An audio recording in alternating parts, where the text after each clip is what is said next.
po na-challenge before the Supreme Court ni former ES Victor Rodriguez. What do you think of this, sir? Unconstitutional daw yung gaha. Well, I've read some of the filing, the complaint. Well, the Solzhen, of course, will be the ones who will argue for the government.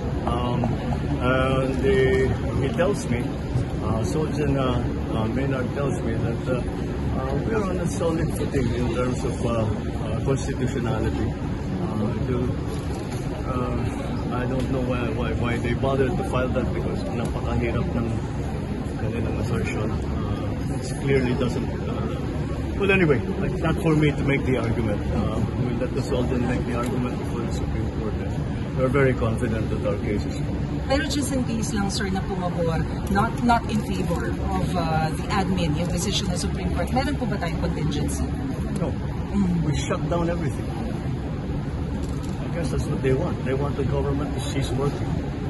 So yung matuloy yung kanilang mga destabilization na ginagawa. Sir, do you have plans, sir, to meet President Trump? Do you have plans to meet with President Trump? Yes. Amidst the possibility that the U.S. will freeze the aid? The U.S. has frozen aid. But I will meet with President Trump because there's much that we need to discuss between the U.S. and the Philippines in terms of trade, in terms of defense and security, and now the new policy on immigration. Nagpauwi na yata ng ilang daan na Pilipino. So this is something that we have to work through and hopefully resolve, because the Filipinos in the United States especially have really formed a very important part already of their workforce. We'll see how we can influence the policy making in terms of immigration. Sir, how concerning is that yung sinasabi po na pag-freeze ng aid? Hindi pa maliwanag kasi. Hindi pa maliwanag.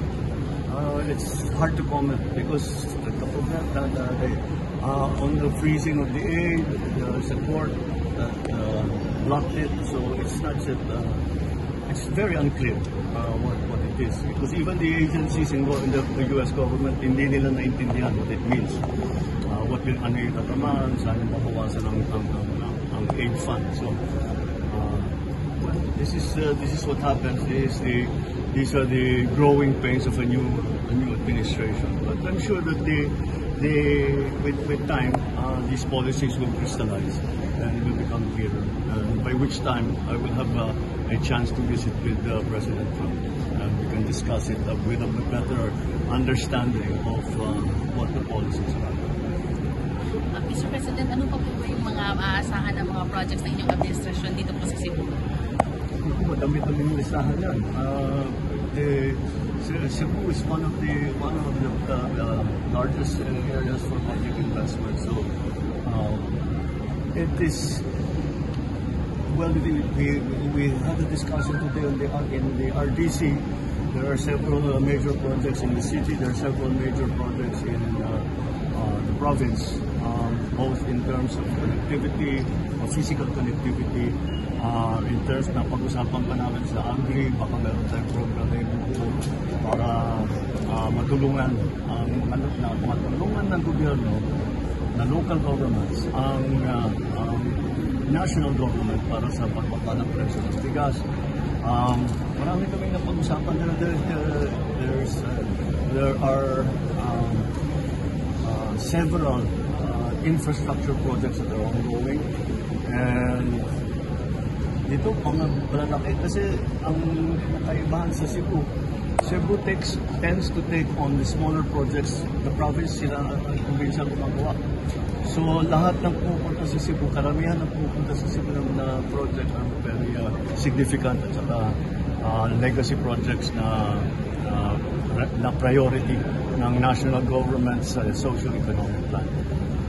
Sir, yung such reaction mo lang po sa manifesto support mo Cebu local. Well, it wasn't just Cebu. It was Region 6, 7, and 8. At talagang napakalaking bagay para sa atin. Because you remember, I ran under the flag of unity, and we have seen, and I think it's something that the local governments immediately recognized. We can really get very much done pagka talagang sabay-sabay ng tatrabaho. Pagka nag-aaway, naglalaban, kinokontra, hinaharang, naghahanap ng paraan para harangin, para lang maka political points. Walang mangyayari talaga sa atin. So we should put those attempts to one side and stay together. And this is a big block. This is the Visayas block, and with that. With them as our partners in the national government, there is so much that we can do, and I'm very grateful to all the governors of Region 6, 7, and 8 for their expressions of support. It is a very important part of our nation building. But na malaman na at the very least dito sa Visayas ay may maaasahan tayo na magtutulungan para sa mga programa na dinadala ng pamahalaan. Mr. President, what is the importance of improving our airports in the country, particularly regional facilities? What is the importance? Particularly regional, such as It's important for everything, for business, for tourism, for political diplomacy, it affects everything. Sabihin mo na lang walang airport. Paano tayo? May iwanan tayo ng buong mundo. And if we want to be you cannot be part of the global community and the global economy if you have not that connectivity. So that's what airports serve. But that doesn't only refer to the international contacts and alliances and partnerships that we have, but also for the efficiency of the delivery of public services within the country, for the government, for the different agencies, and for the business community as well. So yung sa Chinese spy top priority. Sir, always has been. Sir, your comment on the alleged Chinese spies in the country and the opposition of China of the Typhoon missile system? No. I don't understand the comments on the Typhoon missile system. We don't make any comments on their missile systems, and their missile systems are 1,000 times more powerful than what we have. So I don't understand.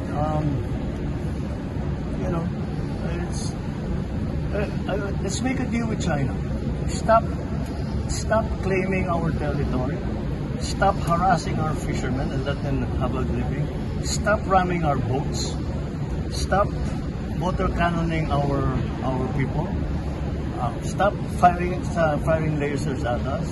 And stop your aggressive and coercive behavior. And return the Typhoon missiles. Tigil nila yung ginagawa nila, babalik ko lahat yan. Thank you. Salamat, sir.